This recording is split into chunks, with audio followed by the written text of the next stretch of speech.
प्रिय मित्रों, जय श्री राधे, हर हर महादेव, जय भोलेनाथ। अपना कीमती समय निकालकर मेरी वीडियो सुनने वाले सभी भक्तजनों का मैं हार्दिक अभिनंदन करती हूँ और दिल से शुक्रिया करती हूँ। हमारी आज की वीडियो का विषय है चौथ माता व्रत कथा। चौथ माता का व्रत करने पर हमें क्या फल मिलता है और माता हमें क्या क्या आशीर्वाद प्रदान करती है। जानकारी शुरू करने से पहले मैं आपको एक सूचना देना चाहती हूँ कि हमारी तरफ से जन्म कुंडलियाँ देखने की फ्री सेवा निभाई जा रही है। यदि आपकी कोई भी समस्या हो, आपका कारोबार ना चल रहा हो, आपका बच्चा पढ़ाई में मन ना लगा रहा हो, या बहुत ज़्यादा कर्ज हो रहा हो, आप बहुत ज़्यादा पैसा कमाते हैं फिर भी घर में बरकत नहीं होती, सारा पैसा बीमारियों में जा रहा है, आपका विदेश का काम नहीं बन रहा, आदि आदि कोई भी समस्या हो तो आप मेरे व्हाट्सएप नंबर और मोबाइल नंबर स्क्रीन के ऊपर फ्लैश हो रहे हैं, इनके ऊपर कांटेक्ट करके इन नंबरों के माध्यम से आप अपनी समस्या का समाधान पा सकते हैं।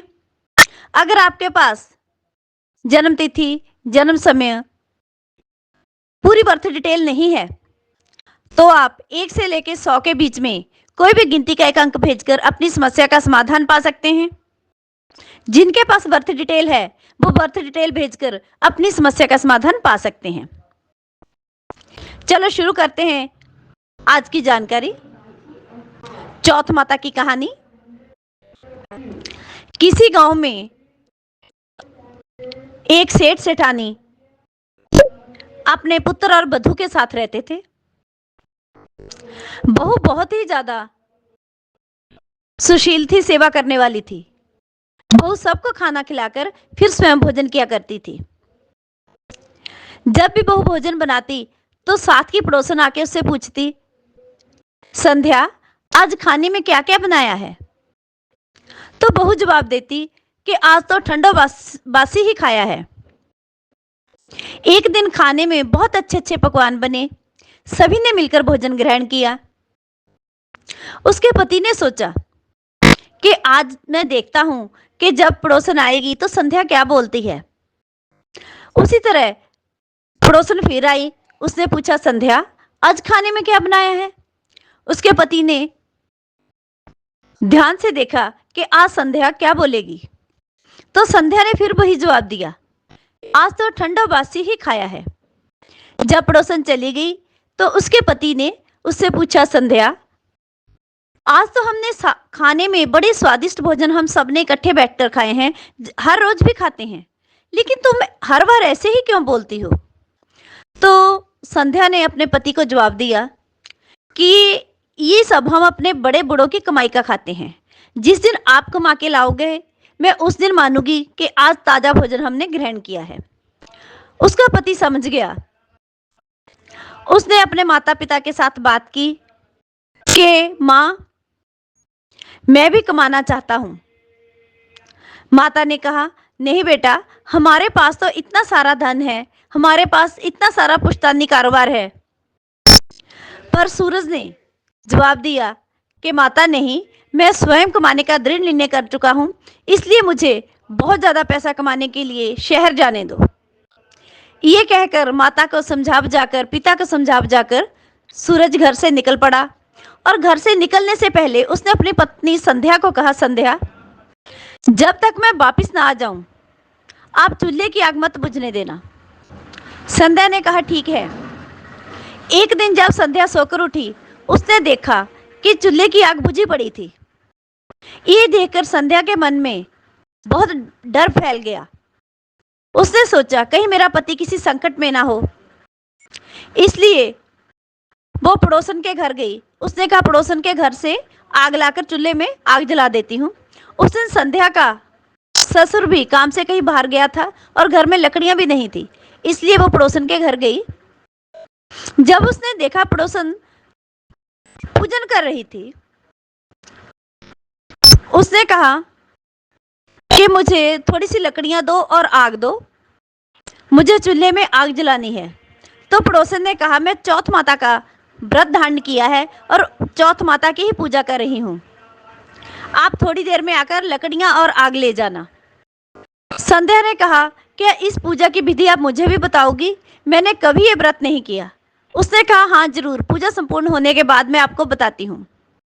जैसे ही अगली चौथ आई, संध्या ने चौथ माता का व्रत विधि पूर्वक किया। तो संध्या ने जैसे ही व्रत किया, उसने व्रत करके, पूजन करके पड़ोसन से पूछा कि इस व्रत के हमें क्या क्या फायदे होते हैं, वो तो मुझे बताओ। पड़ोसन ने कहा, इस व्रत को करने से पति की लंबी आयु होती है, पति के ऊपर कोई भी संकट आए वो टल जाता है। अगर घर में संतान ना हो तो अच्छी बुद्धि वाली संतान पैदा होती है, आज्ञाकारी संतान पैदा होती है, घर में धन धान्य की वृद्धि होती है। जब संध्या के मन में एक डर था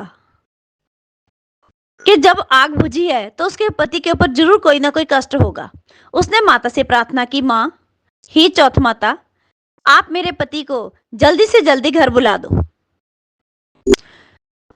तो जहां पर सूरज काम करता था, चौथ माता रात को स्वप्न में सूरज के पास गई, सूरज को दर्शन दिए, उसको बोली कि हे पुत्र, तुम्हारी पत्नी तुम्हारा बड़ा बेसब्री से इंतजार कर रही है, तुम कल सुबह होते ही घर की तैयारी करो।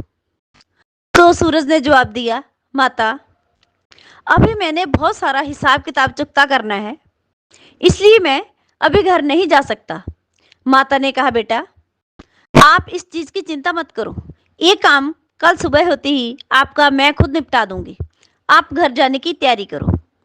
दूसरे दिन सुबह जब सूरज उठा, जैसे वो काम पर जाने लगा तो उसने देखा कि जल्दी जल्दी सारा हिसाब किताब चुकता हो गया और उसने घर जाने की तैयारी कर ली।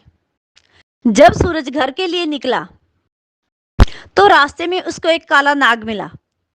उसने कहा, आज तो मैं तुझे जरूर डसूंगा। सूरज ने कहा, मुझे पहले घर जाने दो, चौथ माता के कहने पर मैं घर जा रहा हूं और मैं वापस तेरे पास आऊंगा, तू मेरे को डस लेना, मैं तेरे साथ ही वचन करता हूं। जब सूरज घर पहुंचा तो सबको मिला, लेकिन उसके माथे की जो उदासी थी नाग वाली कहानी के कारण, वो नहीं जा रही थी। जब शाम के समय संध्या ने अपने पति से उदासी का कारण पूछा तो उसने नाग वाली सारी बात अपनी पत्नी को बताई। उसकी पत्नी ने कहा, तुम आराम से सो जाओ, ये सब मैं अपने आप कर लूंगी। ये सुनकर सूरज आराम करने के लिए सो गया। उसकी पत्नी ने चतुराई के साथ एक काम किया। जो उनका कमरा था वो छत के ऊपर था, उसको 7 सीढ़ियां लगती थी। उसने पहली सीढ़ी के ऊपर रेत बिछा दी, दूसरी सीढ़ी के ऊपर उसने दूध रख दिया, तीसरी सीढ़ी के ऊपर उसने गुलाब का फूल, इत्र, ये सब चीजें रख दी। चौथी सीढ़ी के ऊपर उसने कंकु केशर रख दिया, पांचवी सीढ़ी के ऊपर लड्डू पेड़ा, छठी सीढ़ी के ऊपर गादी गलीचा बिछा दिया और 7वीं सीढ़ी के ऊपर फिर एक दूध का कटोरा और साथ में गुलाब का फूल रख दिया। संध्या उस रात सोई नहीं, क्योंकि उसके मन में भय था कि नाग आएगा। ठीक आधी रात के समय नाग जैसे ही सीढ़ियां चढ़ने लगा, वो रेत की पहली सीढ़ी में ही लौट गया, क्योंकि वहां पर संध्या ने रेत बिछा रखी थी। पर वो यमराज सा उसके प्राण हरने आया था उसके पति के। तो जैसे ही वो पहली सीढ़ी पर लौटा, यमराज ने सोचा कि चाहे जितनी भी सुख सुविधा की वस्तुएं क्यों ना पड़ी हों, मैं अपने वचनों से बंध कर आया हूं, इसको डसूंगा जरूर।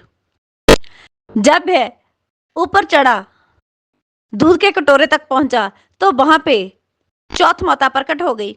उसने कहा, हे यमराज रुको, मैंने संध्या को सदा सुहागन रहने का वचन दिया है, इसलिए आप उसके पति के प्राण नहीं हर सकते। तो इस पर यमराज बोला, मैं भी वचनों का बंधा आया हूं।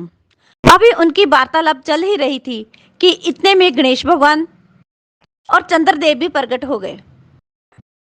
उन्होंने भी चौथ माता के साथ साथ संध्या को सदा सुहागन रहने का वरदान दिया। जब यमराज ने देखा कि इन तीनों ने संध्या को सदा सुहागन रहने का वरदान दे दिया, तो उन्होंने कहा कि ठीक है, जब आपने संध्या को सदा सुहागिन रहने का वरदान दे दिया, तो मैं भी संध्या के पति के प्राण नहीं हरूंगा।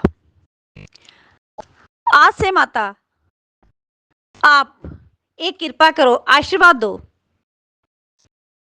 सभी स्त्रियों से वचनबद्ध हो, जो सुहागिन स्त्रियां हैं, कि जो भी स्त्री चौथ माता का व्रत करेगी, पूजन करेगी, उसके सुहाग को कभी कोई भी आंच नहीं आएगी, उसके घर में किसी प्रकार की कोई विपदा नहीं आएगी और हर स्त्री सदा सुहागिन रहेगी। सूरज सुबह उठा। जब उसने देखा कि मेरे ऊपर आने वाला कष्ट टल चुका है, तो उसने चौथ माता का मन ही मन धन्यवाद किया। गणेश भगवान और चंद्र भगवान भी वहां से अंतर्ध्यान हो चुके थे और यमराज भी वहां से चला गया था, अंतर्ध्यान हो गया था। इस प्रकार जो भी सुहागिन स्त्री चौथ माता का व्रत करती है, उसको आशीर्वाद है, माता का वचन है कि उसके ऊपर कभी भी और उसके पति के ऊपर, उसके परिवार के ऊपर ना तो धन धान्य की कमी आएगी, ना ही किसी तरह की कोई आंच आएगी, वो सदा सुहागिन रहेगी। इस पर सूरज के माता पिता ने भी उन दोनों को आशीर्वाद दिया। धन्यवाद। मेरे द्वारा बताई गई कथा आपको कैसी लगी? प्लीज वीडियो को ज़्यादा से ज़्यादा लाइक करना, शेयर करना, ये मेरा आपसे निवेदन है। मेरे चैनल को सब्सक्राइब करना, क्योंकि बहुत मेहनत से वीडियो बना रही हूँ मैं। धन्यवाद।